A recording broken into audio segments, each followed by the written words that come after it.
지금 주님께서 죽음을 앞두고 이제 기도를 하시는 모습이 17장 전체의 내용입니다.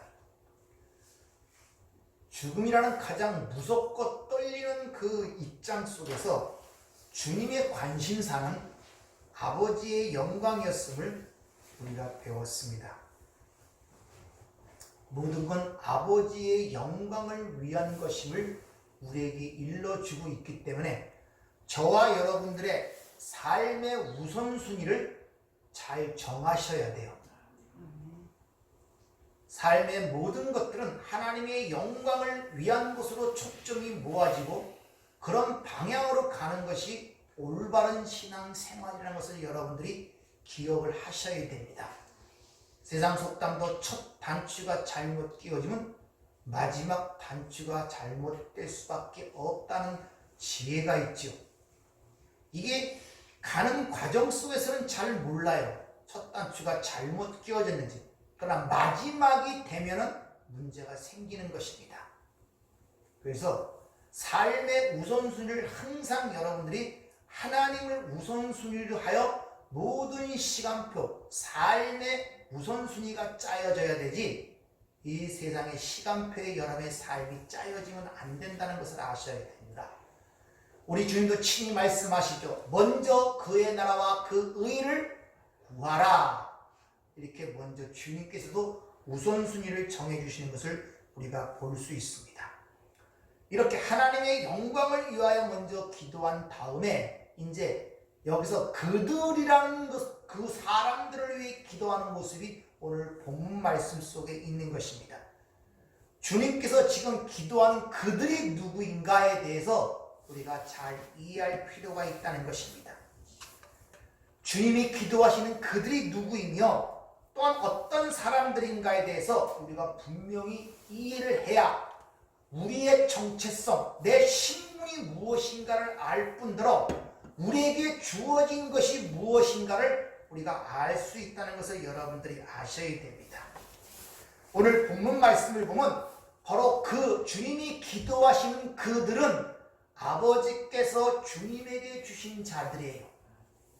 이미 앞서 요한복음 15장에 16장에서 말씀하시죠. 아버지께서 내게 주신 자들, 그들을 마지막 날에 하나도 잃어버리지 않고 살리기 위하고 온 것이 자신의 사명이라고 말씀하시면서 나를 보내신 그 아버지의 뜻은 그 보내신 그 아들을 믿는 자마다 영생을 얻는 것이라고 요한복음 6장에서 이미 설명하는 것을 우리가 배웠습니다.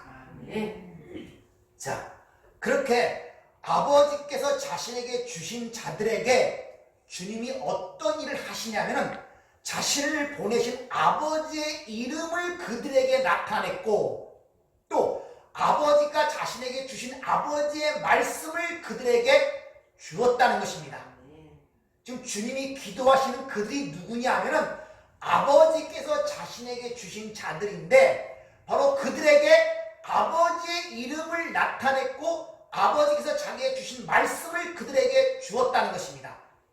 그로 인하여 아버지께서 아버지로부터 내가 나온 줄을 그들이 아는 것이고 또 뒤에 보면은 그리고 내가 그들로부터 나왔다는 것을 믿는 자들이 되었다고 지금 그렇게 말씀하시고 있는 것을 우리가 오늘 본문 말씀 속에서 잘 이해를 하셔야 됩니다. 어찌 본문 말씀 한 두 번씩 읽어보시고 오셨습니까? 자, 이렇게 세상을 떠나는 시점에서 지금 그들을 기도하는데 그들에게 뭘 상기시키냐? 그들에게 아버지의 이름을 나타냈고 아버지의 말씀을 그들에게 주었다는 사실을 그들에게 상기시킬 뿐만 아니라 그들이 세상에 남아있는 동안에 그들에게 주어진 사명과 소명이 있음을 이야기하면서 그것 때문에 기도를 또 하고 있다고 말씀하고 있습니다.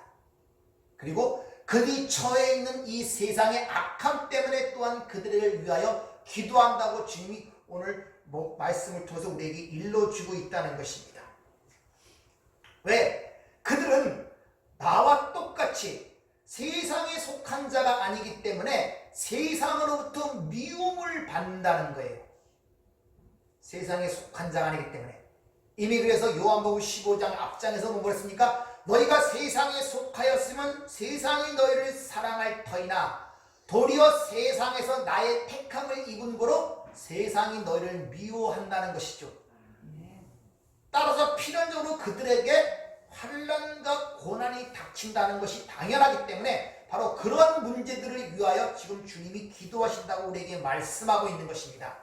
그리고 누가복음 10장 3절에도 내가 너희를 보내니 어린 양이 이리 가운데 보낸가 같다 이렇게 이야기를 합니다. 특히 뒤에 14절에 보면 아버지의 말씀을 주어서 보내기 때문에 또한 세상이 그들을 미워한다 이렇게 이야기를 합니다. 따라서 환난과 고난이라는 것은 성도의 표징이며 반드시 우리가 통과해야 할 과정임을 여러분들이 미리 알고 계셔야 돼요. 피할 수가 없다는 거예요. 성경. 따라서 사도행전 14장 20절을 보면은 또 우리가 하나님 나라에 들어가려면 많은 환난을 겪어야 할 것입니다. 이런 말씀이 있는데 이건 조금 원문에 비하여 약하게 설명이 되어 있습니다. 여기 많은 환난을 겪어야 할 것이라는 이 단어를 이게 원문으로 보면 디아폴론, 딜립세오스 데이 이렇게 됐는데 반드시 많은 환난을 통과해야 한다. 머스 반드시 데이라는 단어가 거기에 쓰이고 있습니다. 그러니까 필연적으로 우리가 하나님 나라를 가는 그 과정은 환난이라는 것을 통과하는 것이 필연적 과정임을 일러주기 때문에 계시록 7장에 보면 하나님 나라의 14만 4천을 상징하는 그들이 누구냐? 큰 환난을 통과하여 나온 자라고 그렇게 정의하는 것을 볼 수가 있다는 것입니다. 바로 그런 것이 필연적으로 나타나기 때문에 주님이 그들을 위해 지금 기도하고 계시는 얘기를 우리에게 일러주고 있는 거예요. 그런데 그걸로 끝나는 것이 아니라 왜 그런 것들을 너에게 일러주느냐? 그런 사실들을 이야기해서 너희를 겁주고 두렵게 하려는 것이 아님을 바로 이 기도문이 시작하기 17장 전장 16장 마지막 절에 뭐라고 얘기합니까? 너희가 세상에서 환난을 당하나 담대하라 내가 세상을 이겼노라 하면서 이것을 너에게 이름은 내 평안을 너에게 누리게 하려 함이니라 이렇게 얘기를 하죠. 즉 이 말을 이런 환난의 문제라든지 이런 것들을 다 너에게 지금 미리 일러주는 것은 겁을 먹게 하려는 것이 아니라 내가 누렸던 평안을 누리게 하기 위해서 이런 것을 너에게 일러준다는 것입니다. 그러니까 하나님 주님께서 이 땅에 가지고 계셨던 그 평안과 기쁨을 누리도록 하기 위해서 지금 그들을 기도를 하고 계시다는 것을 아셔야 됩니다. 기도하는 내용을 요약해보면 첫 번째 그들이 하나가 되기 위하여 예수님과 하나님이 연합이 됐듯이 하나가 되기 위하여 두 번째는 악한 자에게 빠지지 않기 위하여 왜? 그들을 데려가기 위함이 아니요 이 땅에 아직도 남아있기 때문에 이 땅에 사는 동안에 여전히 하나님께 충실하고 충성된 자로서 세상에 속하지 않고 세상과 타협하지 않도록 살게 하기 위해서 기도하신다고 말씀하시고 마지막으로 그들을 거룩하기 위해서 기도하신다는 내용으로 요약이 될 수가 있다는 것입니다. 주님께서 오늘 그들에 대한 정의 즉 하나님의 백성 그리스도에 대한 정의를 우리가 잘 이해를 하셔야 됩니다. 여러분이 잘 한번 들어보시길 바랍니다. 지난주에도 말씀을 드린 것처럼 우리들의 문제는 그리스도인이 어떤 사람인가에 대한 불분명한 인식을 갖고 있기 때문에 항상 세상에서 지고 있다는 거예요. 지난주에 말씀을 드렸죠. 단순히 그리스도인을 뭐 착한 일을 하는 사람, 뭐 선한 사람, 교회에 다니는 사람, 또 내 집안이 기독교 집안이고 기독교나 태어났고 세례받은 것 그런 정도로 그리스도인이라는 그런 민을 갖고 있단 말입니다. 그러나 본질적으로 그리스도인은 다르다는 걸 말씀드렸죠. 영생을 갖고 있는 자가 그리스도인이란 말입니다. 생명을 갖고 있는 자가 그리스도인이란 말입니다. 그러니까 그리스도인이 아니냐 이냐 이 차이는 생명을 갖고 있는 자와 생명을 갖고 있지 못한 자의 엄청난 차이를 갖고 있음을 여러분이 인식을 하셔야 돼요. 여러분이 영적인 면에서 세상 사람과 바라볼 때 그런 인식과 자각이 되어야 된단 말입니다. 그들은 죽은 자고 나는 산 자예요. 그런 것들이 불분명하기 때문에 항상 세상 가운데 우리가 지는 모습으로 나아갈 수밖에 없는 것입니다. 따라서 우리가 예수를 믿는다는 것이 무엇인가를 잘 이해하시려면 도대체 예수가 우리에게 주어진 것이 무엇인가를 잘 알아야 됩니다.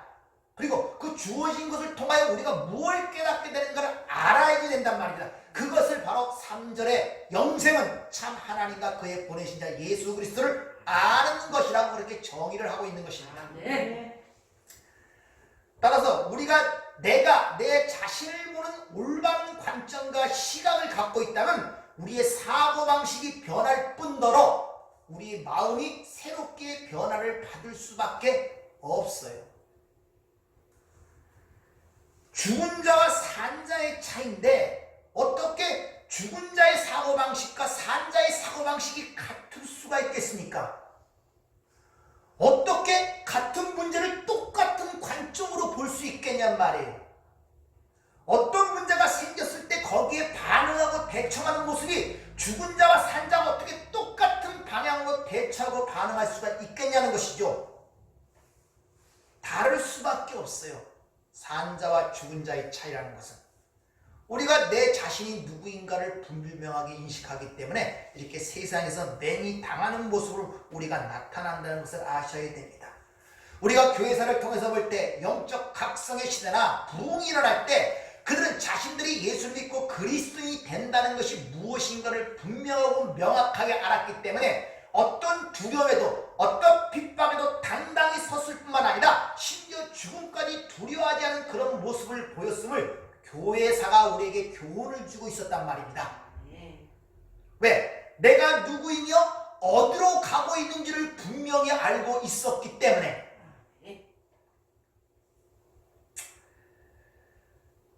그 결과 이 세상에서 어떤 문제가 닥치더라도 거기서 승리를 할 수 있었던 이유가 바로 거기 있는 것입니다.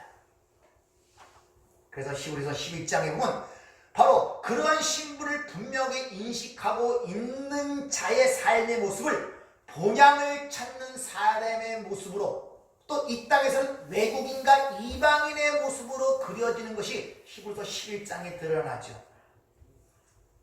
산 자의 죽은 자의 차이가 뭐냐? 그리스도인과 세상 사람과의 차이가 뭐냐? 이 땅에서 그 삶의 모습이 어떻게 드러난다? 이방인의 모습으로, 외국인의 모습의 삶의 모습으로 드러난다는 거예요. 그들과 삶의 모습이 완전히 다르다는 것입니다. 이방이라는 것이. 따라서 우리가 이 세상을 살아가고 있는데 오늘 무슨 일이 일어날지, 내일이 무슨 일이 일어날지 불확실한 시대에 여러분들이 그 문제를 닥칠 때마다 어떻게 반응하고 대처하는 것은 내가 내 신분이 어떤가를 인식하는 정도에 따라서 그 문제를 대처하고 반응할 수밖에 없다는 것입니다. 그게 분명치 않으면 항상 세상에서 닥치는 이런 문제들에 의하여 당황하고 혼란스러울 수밖에 없어요. 그래서 여러분의 신분이 무엇인가가 인식하는 정도에 따라서 승패가 결정된다는 것을 아셔야 돼요. 여러분도 뭐 주위에서 싸우면 똑같으니까 똑같아 그러잖아요. 안 그렇습니까? 똑같으니까 싸워. 여러분 세상과 다투는 게 똑같으니까 그래요. 다르단 말입니다. 우리는.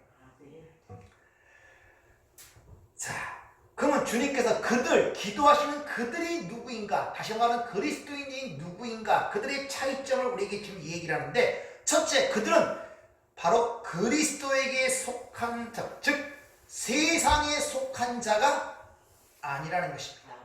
아주 중요한, 단순하지만 굉장히 중요한 거예요. 세상에 속한 사람이야. 그래서 오늘 본문 말씀에 보면 6절, 9절, 14절, 16절 반복하여 그 사실을 우리에게 지금 강조하고 있습니다. 세상에 속한 자가 아니라는 것입니다. 그래서 15장에서 보면 세상에 속하였음 도리어 세상에 나의 택함을 입었다 그러죠. 그래서 세상이 너희를 미워한다고 앞서 주님이 말씀하시는 것을 볼 수 있죠.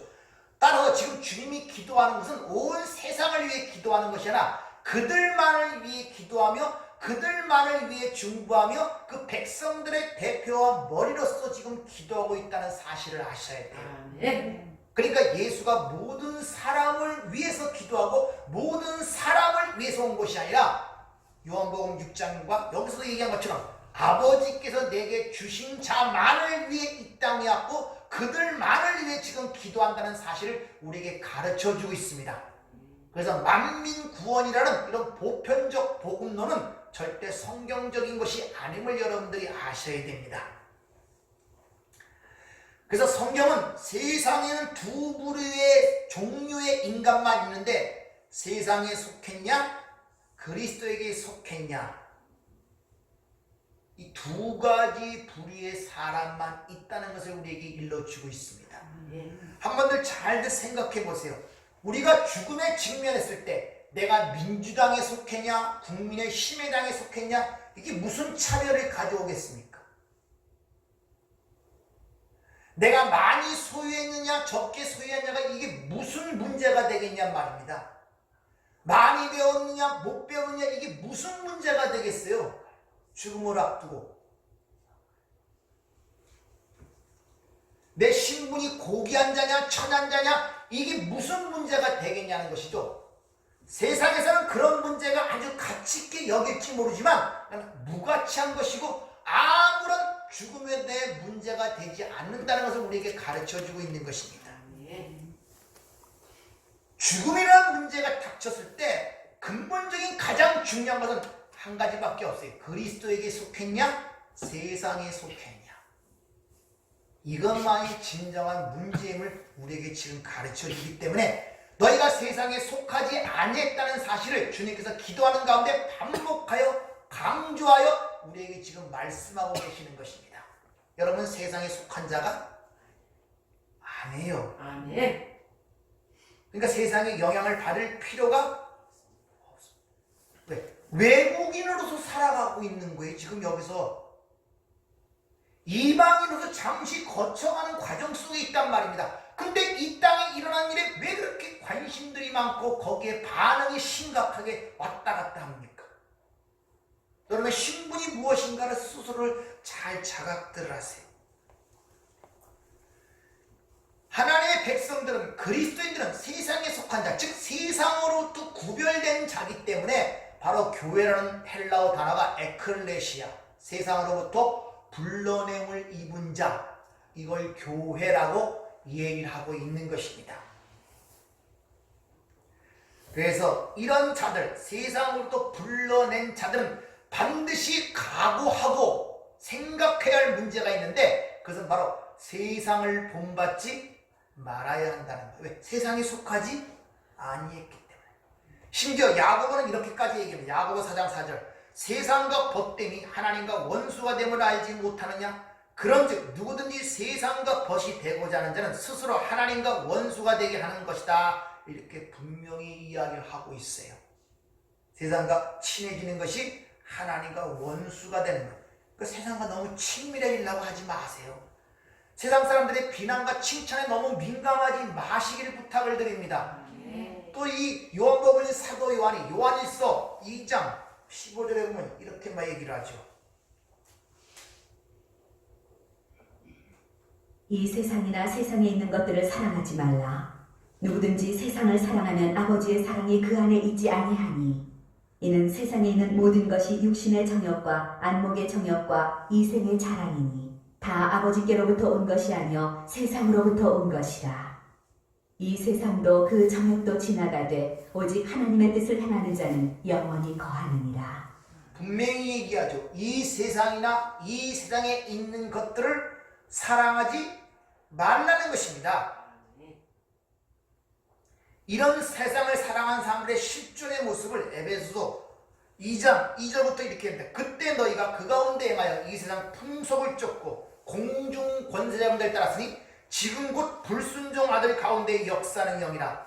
전에는 우리도 다 그 가운데 우리 육체의 욕심을 따라 지내며 육체와 마음이 원하는 것을 하여 다른 이들과 같이 본질상 진노의 자녀였다 이렇게 얘기를 해. 이게 세상에 속한 자의 모습이에요. 공중권세자를 따르고 자기 육체의 욕심을 따라 행하는 자, 이것이 세상에 속한 자의 모습이고, 사도 요한은 육신의 정욕과 안목의 정욕과 이생의 자랑을 따라 사는 자들, 이런 자들을 세상에 속한 자 이렇게 성경은 이야기를 하고 있단 말이에요. 거기서 여러분들은 불러냄을 입은 자란 말입니다. 네.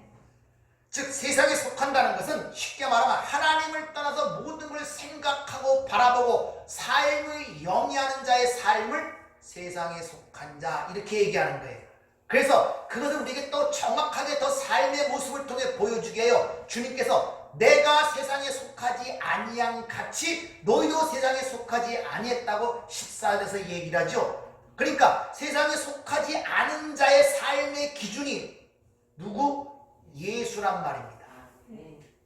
그러니까 우리가 그리스도인으로서 그리스도인이라는 것이 그리스도에 속한 자 아닙니까? 그러니까 세상에 속한 자가 아닌 자의 삶이 어떤 삶의 모습이고 어떻게 살아가고 어떤 것을 얘기하는가를 보려면 예수님의 삶의 모습을 봐야 되는 거예요.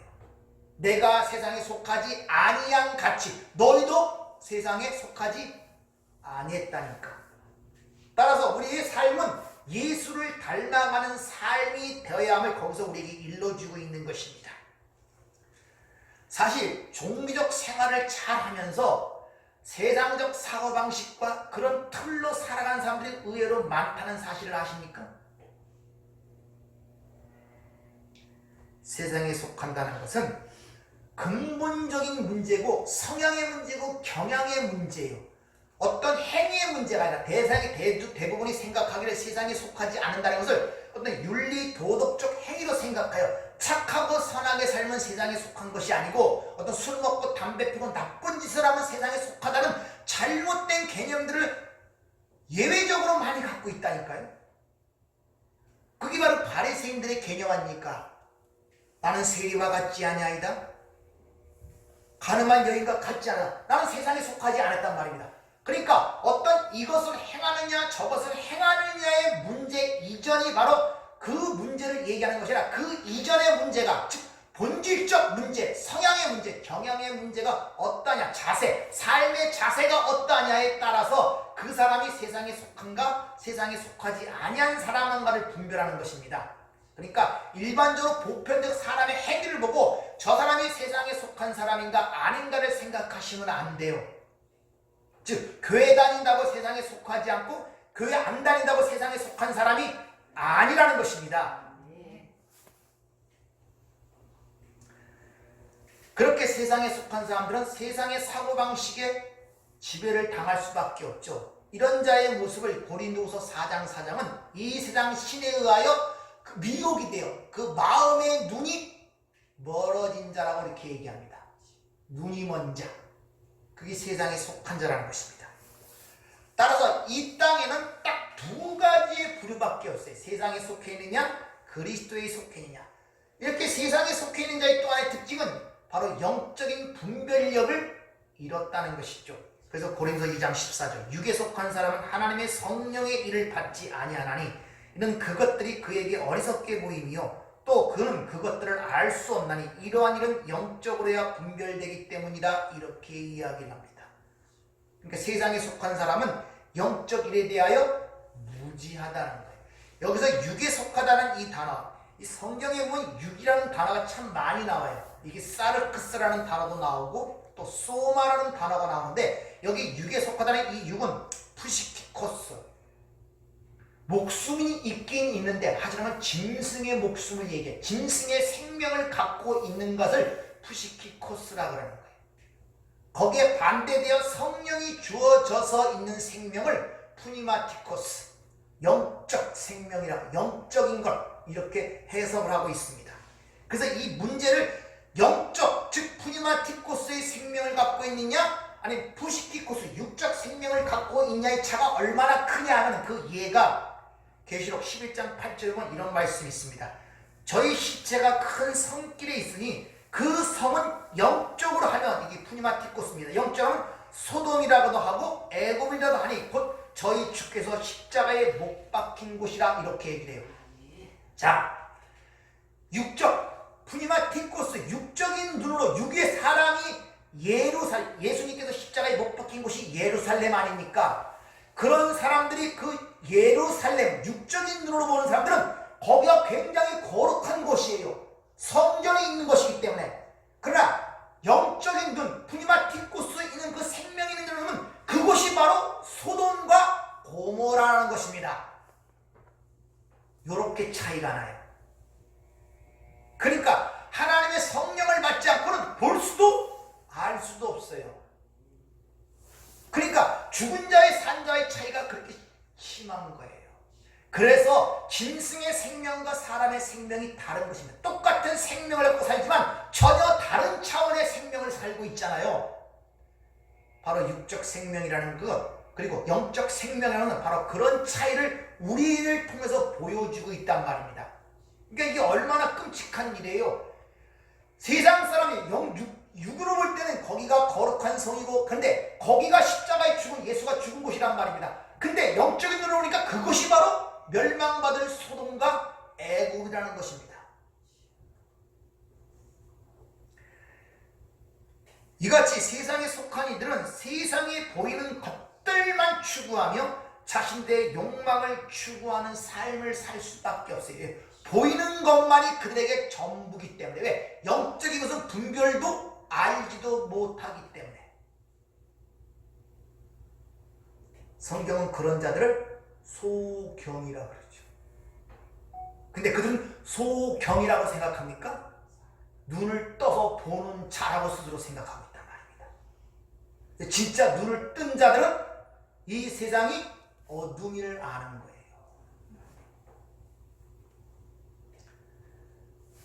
그와 같이 이렇게 눈이 먼 자들, 쉽게 말하면 육에 속한 자들은 썩을 몸을 위하여 썩을 양식을 구하는 자들이 되기 때문에 요한복음 6장에 보면 오병의 기적이죠. 그 썩을 양식을 위해서 예수를 부지런히 찾아다니는 모습이 그려지잖아요. 주님이 그들 왕으로 삼으려는 그들을 피해서 배 타고 왔더니 왜 언제 여기 오셨습니까? 거기까지 찾아와 갖고 그렇게 열심을 낸단 말입니다. 가만히들 생각해보세요. 사실 우리가 보이는 것들에 의해서 얼마나 많은 것들을 허비하고 있는지, 남에게 어떻게 보일까, 남에게 내가 어떻게 비칠까, 거기에 대해서 쏟는 정력과 시간과 돈과 생각들, 얼마나 많은 것들을 거기에 허비하고 있습니까? 여러분들, 그게 다 이생의 자랑인 것입니다. 따라서 세상에 속한 사람들은 그런 것들만 만을 위해 살고 그런 차원에서만 살아가고, 세상에 속한 사람은 그런 경향과 성향 속에서 모든 걸 살아갑니다. 모든 것을 거기에 초점을 맞추고 두고 있어요. 쉬운 말로 위의 것을 찾지 않고 위의 것을 생각지 않아요. 땅의 것만 생각하고 땅의 것만 찾아갑니다.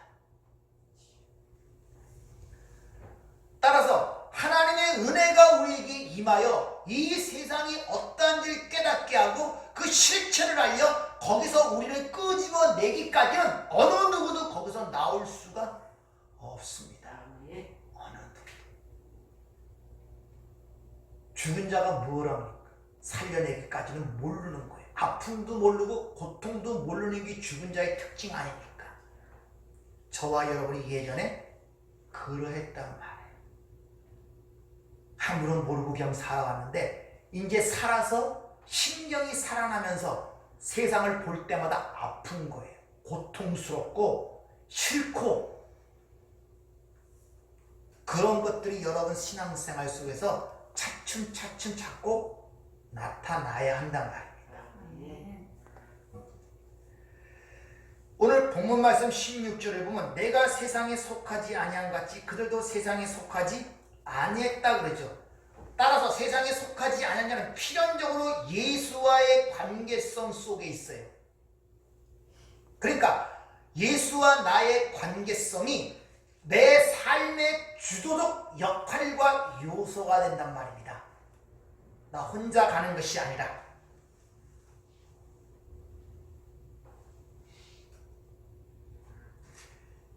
내가 세상에 속하지 아니한 같이 너희도 세상에 속하지 아니했다니까 예수와 똑같은 삶을 살게 예수와 연합이 됨으로 말미암아 삶의 주도권이 내가 아니라 그분과 나의 관계 속에서 그분의 주도적 역할과 주도적 요인으로서 작동을 하게 된단 말입니다. 그 생명이. 그러니까 당연히 내 옛사람은 거기에 반응이 나쁘게 나타날 수밖에 없죠. 싫단 말입니다. 왜? 주도적 자리를 빼앗겼잖아요. 자기 뜻대로 마음대로. 그래서 여러분들이 마음대로 못 살아가는 거예요. 주일에 어디 가고 싶어도 마음이 한쪽 구석이 찝찝하고 좀 다른 일을 좀 하려고 해도 뭔가 찝찝하고. 왜 그렇습니까? 여러분 안에 주님이 계시기 때문에 그런 거예요. 그 자꾸 걸리는 거예요, 마음속에. 왜? 이제는 주도권이 나에게 있지 않기 때문에 그래요. 그것이. 아모스 선지자에 의하면 그리스도인들은 하나님을 만나기를 예비하는 자라고 이렇게 얘기를 하죠. 하나님 만나기를 예비하는 자. 대통령을 우리가 만나기로 예정이 되면은 대통령이 예전실에서 연락이 와요. 그냥 가는 것이 아니라. 옷도 깨끗하게 차려입고 몇 시, 몇 분간 얘기할 허락할 시간까지 무엇을 질문하고 어떻게 대답하고 어떻게 행동을 취할까지 그거 다 알려줘요. 아시겠습니까? 이 지상에서 대통령을 만나도 그렇단 말입니다. 하물며 하나님 거룩하신 하나님 앞에 가는데 어떻게 예비함이 없이 갈 수가 있겠냐는 것이죠. 그래서 아모스 선지자가 하나님 만나기를 예비하는 자의 삶을 성도라는 말로 그렇게 표현하고 있는 것입니다. 그리고 그런 것을 또한 이사야 40장을 보면 선포하는 자가 또한 그리스도예요. 그래서 하나님 만나기를 예비하라. 그 길을 대로를 평탄케 하라. 그래서 외치라. 내가 무엇이라고 외치리까? 푸른 마르고 꽃은 시드나 하나님의 말씀은 영원히 서리라. 그렇게 외치라고 하잖아요. 그 길, 하나님 만나는 길을 예비하고 그 만나는 길을 예비하라고 외치는 자가 또한 저와 여러분의 삶이란 말입니다. 이 땅에서 다른 걸 얘기하면 안 돼요. 따라서 우리가 세상에 속하지 아니했다는 그 말은 전에 본질상 진노의 자녀였다가 지금은 하나님의 자녀가 되었다는 뜻이고, 저는 죄의 종로로 했던 우리가 이제 의의 종이 되었다는 그 내용이 그 안에 같이 함의가 되어 있단 말입니다. 전혀 신분과 위치가 달라요. 방향도 다르고 목적도 다르고 사고 방식도 달라요. 다시 말하면 세계관과 가치관이 변화를 받은 자가 바로 그리스도인이란 말입니다. 여러분의 신분을 다시 한번 생각들을 해보셔야 됩니다. 그래서 우리가 오늘 이 말씀을 통해서 내가 세상에 속하지 아니함을 하나님께 감사드려야 돼요. 그리고 우리가 그리스도에 속한 자로서 하나님의 돌보심과 인도하심과 하나님의 안전한 보호하심 속에 있다는 사실을 또한 감사하셔야 돼요. 오늘 본문에서 주님이 우리를 위해서 기도하신다는 이 사실에 여러분들이 감사하셔야 된단 말입니다. 때문에 이런 내용들, 이런 진리를 우리가 알고 있다면 어떤 상황과 처지와 심지어 죽음까지도 우리는 두려워할 이유가 전혀 없는 것입니다. 그래서 주님이 내가 세상이 줄 수 없는 기쁨, 또 세상이 줄 수 없는 평안이라고 하는 것. 왜? 그런 사실들을 알고 있기 때문에. 따라서 그런 진리가 내 안에 알고 내가 인식하고 깨닫는 야를 맛보려면 어떻게 합니까? 그런 환난 속에 던져져 봐야 주님이 주시는 평안과 기쁨을 누리고 그게 뭔지를 알 수 있잖아요. 그렇잖아요. 그러니까 여러분 삶이 그런 삶으로 던져지는 가운데 하나님의 그런 기쁨과 평강을 누리기 위함이라는 사실을 여러분이 아셔야 됩니다. 말씀이 살아있다는 것은 그 진리의 내용 속에 환난이 던져질 때, 그 말씀대로 환난이 던져질 때, 삶의 고난이 닥칠 때 그 가운데서 내가 하나님의 말씀을 이해하고 내 것이 되었다면 그 안에서 주신 기쁨과 은혜가 나타나게 되어 있단 말입니다. 아, 네. 근데 그 보고 내가 두렵고 떨리고 피하고 무섭고 그러면 아직도 그 말씀이 내 말씀이 아닌 거예요. 로고스로 받았지 레마로 내 안에 그 내용이 들어오지 아니한 것이란 말입니다. 그런 하나님을 사랑을 알기에 사도 바울이 그 사랑에 대해서 이렇게 외치는 모습이 로마서 8장 32절부터 39절까지 기록되어 있어요. 이건 복음의 백미라고 합니다. 여러분 답답하고 하나님의 사랑이 느껴지지 않을 때 여러분 요 구절을 10번이고 20번이고 그것이 내 마음에 다가올 때까지 계속 한번 반복하여 읽어보세요. 로마서 8장 32절부터 39절까지 한번 내용을 잘 들어보세요. 뭐라고 외치는가? 자기 아들을 아끼지 아니하시고 우리 모든 사람을 위하여 내주시니가 어찌 그 아들과 함께 모든 것을 우리에게 주시지 아니하겠느냐. 누가 능히 하나님께서 택하신 자들을 고발하리요. 의롭다 하신 이는 하나님이시니 누가 정죄하리요. 죽으실 뿐 아니라 다시 살아나신 이는 그리스도 예수시니 그는 하나님 우편에 계신 자요 우리를 위하여 간구하시는 자시니라. 누가 우리를 그리스도의 사랑에서 끊으리요. 환난이나 곤고나 박해나 기근이나 적신이나 위험이나 칼이랴. 기록된 바 우리가 종일 주를 위하여 죽임을 당하게 되며 도살당할 양같이 여김을 받았나이다 함과 같으니라. 그러나 이 모든 일에 우리를 사랑하시는 이로 말미암아 우리가 넉넉히 이기느니라. 내가 확신하노니 사망이나 생명이나 천사들이나 권세자들이나 현재일이나 장래일이나 능력이나 높음이나 깊음이나 다른 어떤 피조물이라도 우리를 우리 주 그리스도 예수 안에 있는 하나님의 사랑에서 끊을 수 없으리라. 네. 답답하고 그 사랑이 모여질 때 이 구절을 계속해서 읽으세요. 반복해서 계속해서 누가 정죄하리요? 의롭다 하시니는 하나님이시니 아, 네. 누가 우리를 그리스도의 사랑에서 끊으리요? 환난이나 공고나 기근이나 적신이나 위험이나 칼이냐? 심지어 우리가 어떻게 도살장에 끌려가는 어린 양같이 도살장은 양같이 역임을 받는 그 상황 속에도 이 모든 일을 넉넉히 이기느니라. 이것도 표현이 좀 약해요. 휘페로 니카오 그걸 초월한단 말입니다. 네. 가장 영광스러운 영광이 된단 말입니다. 그것이 네. 내가 확신하는 이게 수동태예요. 그 진리를 알고 들어오니까 그 하나님의 사랑의 그 진리의 말씀에 내가 설득당하였단 말입니다. 그래서 그 뭐였습니까? 천은 높음이나 기쁨이나 천사나 사망이나 어떤 우주 만물 어떤 피조물도 하나님의 사랑에서 끊을 자가 없다. 이런 외침을 지금 사도 바울이 하고 있는 것입니다. 아, 네. 이 사도 요한도 하나님은 사랑이시라고 얘기하면서 우리가 하나님을 사랑한 것이 아니라 먼저 하나님이 우리를 사랑하셨다고 그러잖아요. 하나님은 궁극적 사랑이심을 여러분 기억하시길 바랍니다. 네. 따라서 하나님께서 우리에게 이 주시는 놀라운 은혜와 사랑들을 어떻게 그 복을 우리에게 나타내시는가를 주님께서 말씀하시기를 바로 그들에게 첫 번째 말씀하기를 아버지의 이름을 나타냈다는 거예요. 쉽게 말하면 나를 보내신 아버지의 뜻은 그 보내신 아들을 믿는 자마다 영생을 얻는 것이라 그래요. 근데 그 영생을 설명하기를 요 17장에서 참 하나님과 그의 보내신 자 예수 그리스도를 아는 것이라 그러죠. 그럼 참 하나님과 예수 그리스도를 어떻게 알게 하느냐? 하나님께서 그 보내신 그 아들을 통해 영생을 주는데 영생을 어떻게 주느냐? 그것은 어떤 건 보이는 건 뚝 던져주는 것이 아니라 첫째 그들에게 아버지의 이름을 계시 나타냈단 말입니다. 이름이라는 건 그 사람의 존재와 인격을 대표할 때 그 이름이라는 말로 사용해요. 그래서 우리도 나 자신을 소개할 때 이름을 얘기하잖아요.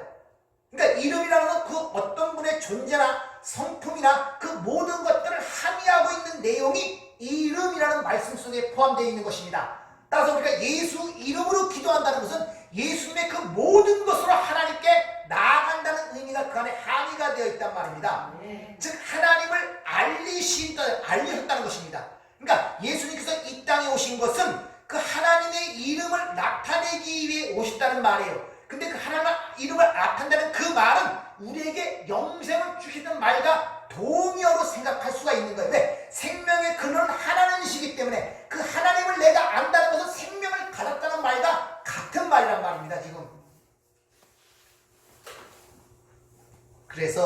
이스라엘 백성들에게 그들을 출애굽에서 꺼내기 전에 모세를 통해서 가장 먼저 알려주신 것이 하나님의 이름 여호와란 말입니다. 제일 먼저 자신을 알리는 거예요. 예수를 믿는다는 것은 하나님의 그 아들을 보내신 그 아들이 우리에게 뭘 알려주는 것? 하나님의 이름을 알려줘서 아, 이분이 하나님께로부터 왔다는 사실을 아는 것을 예수를 믿는다 그러는 것입니다. 그 안에 말해. 그래서 요한복음 15장 40절을 보면 아버지의 뜻은 아들을 보고 믿는 자마다 영생을 얻는 이것이니 그 영생이 뭐냐? 아들이 주는 영생이 뭐냐? 그 아버지를 나타낸 것. 그래서 그 예수로 말미암아 우리가 하나님이 누구인지 아는 진정한 지식을 갖게 된 것이란 말입니다. 그 나로 말미암 자고는 아버지께로 올 자가 없다고 그렇게 이야기를 하죠. 26절에 보면은 마지막에 아버지의 사랑이 그들 안에 있고 나도 그들 안에 있게 함이니라. 내가 그들에게 아버지의 이름을 나타낸 것은 마지막 절에 보면 아버지의 사랑이 그 안에 있게 하고 나도 그 안에 있으려고 아버지의 이름을 나타냈단 말입니다. 그러니까 아버지의 이름을 우리에게 그들에게 자신의 백성들에게 나타낸 것은 아버지 자신을 사랑을 우리에게 주고 동시에 나도 그 안에 있기 위해서 아버지의 이름을 나타냈다는 그 말씀 속에 포함되는 의미란 말입니다.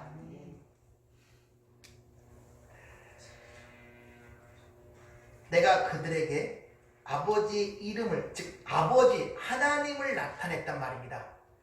근데 그걸 또 다른 말로 아버지의 말씀을 그들에게 주었다는 것입니다. 이 말씀은 생명, 씨를 얘기하면 생명을 주었단 말입니다. 그렇게 아버지를 알리고 생명을 주었더니 아, 그들이 내가 아버지께로부터 나온 줄을 알게 되고 그리고 그가 바로 하나님이 보내신 하나님의 아들이심을 믿게 되었다는 거예요.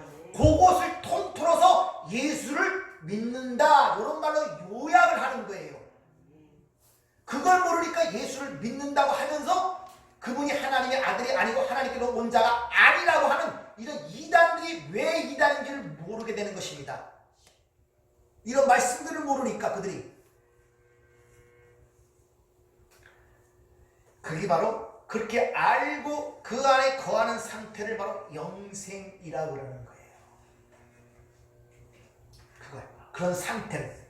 영생이라는 것은 긴 시간을 사는 것이 아니라 어떤 상태로 존재하는가를 영생이라고 말씀드렸죠. 악인도 부활하고 의인도 부활하잖아요. 그러니까 다 영원히 살아요. 근데 뭐가 문제냐? 어떤 상태로 영원히 사느냐가 문제란 말입니다. 바로 아버지를 알지 못하고 사는 상태가 멸망이고 영원한 지옥이란 말입니다. 그것이. 그러니까 영생이라는 것은 그 예수로 말미암아 아버지를 알게 되고 그 주신 말씀 씨앗을 갖고 있는 자, 그를 통하여 야, 이 보이는 그 예수가, 잊혀진 그 예수가 바로 아버지로부터 나온 자, 즉 하나님의 아들이며 아버지께서 보내신 자, 아, 그분이 하나님이 보낸 구세주 메시아구를 믿게 된단 말입니다. 바로 그런 내용들, 그들이 누구인가를 정의를 하시면서 지금 그 내용들을 지금 기도하시는 거예요. 바로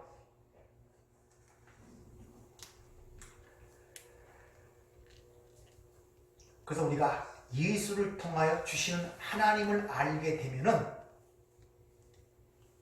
또 뭘 알게 되겠습니까?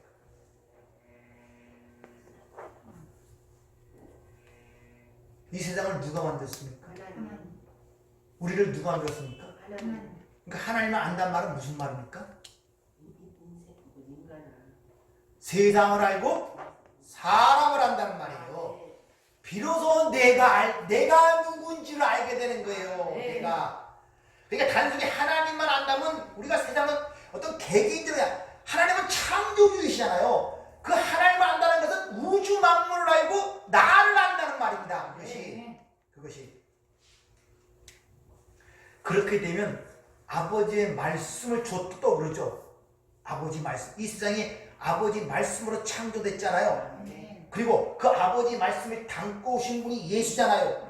그리고 예수가 우리를 또 아버지가 나를 보내신 것 같이 보냈다 그러죠. 똑같은 내용이 반복되는 거예요. 내가 아버지의 말씀을 담고 와서 내가 아버지를 알리고 아버지의 말씀을 주어 너희를 생명을 주었단 말입니다. 이와 같이 아버지가 나를 보내신 것 같이 나도 너희를 보냈다. 내게 주신 그 아버지의 말씀을 너희에게 주어 아버지를 알려 너희도 보냈단 말입니다. 그럼 우리가 똑같은 그런 삶을 이 땅에서 지금 살고 있어야 한단 말입니다. 예수의 삶, 아버지를 알리고 하나님을 알리고 말씀을 주어 그들을 살리는 일, 그 일이 바로 우리가 이 땅에 좀 삶의 목적이란 말입니다. 아멘. 딴 거 없어요. 아멘. 먹고 사는 거 아무리 열심히 먹고 혀가 먹어도 어쩔 수 없어요. 흙에 속한 자는 흙에 속한 자로 간다니까요, 여러분들. 네? 아무리 열심히 먹어도, 아무리 좋은 음식을 먹어도. 따라서 우리가 이 시점에서 생각해 봐야 될 것은 뭐 복잡한 것, 내가 세상에 속한 있는 자인가? 아니면 그리스도에게 속한 자인가를 먼저 분명하게 하셔야 돼요. 아멘. 이걸 분명하게. 그리고 내가 그리스도에 속한 자면 하나님을 아는 지식이 증가되고 있는가를 봐야 돼요. 그게 어떻게 나타나느냐? 구약에서 하나님을 아는 사람들의 삶의 특징이 용감합니다.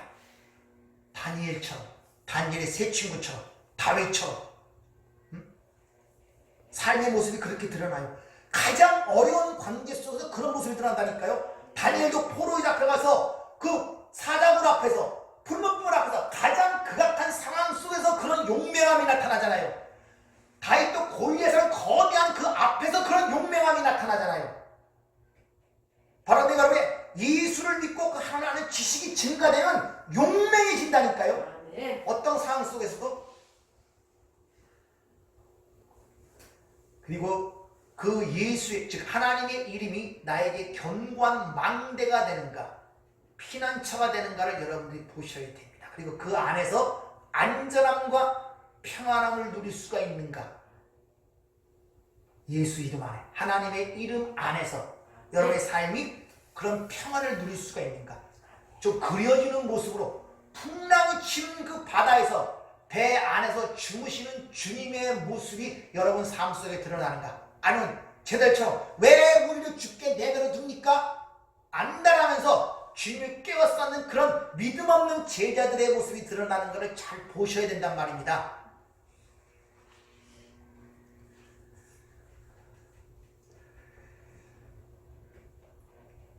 따라서 여러분들은 이 하나님의 이름이 우리에게 주어있다는 의미가 구약에서는 어떻게 주어지고 신약에서는 어떻게 우리에게 그것이 알려지는가를 오후 시간에 한번 살펴보도록 하겠습니다.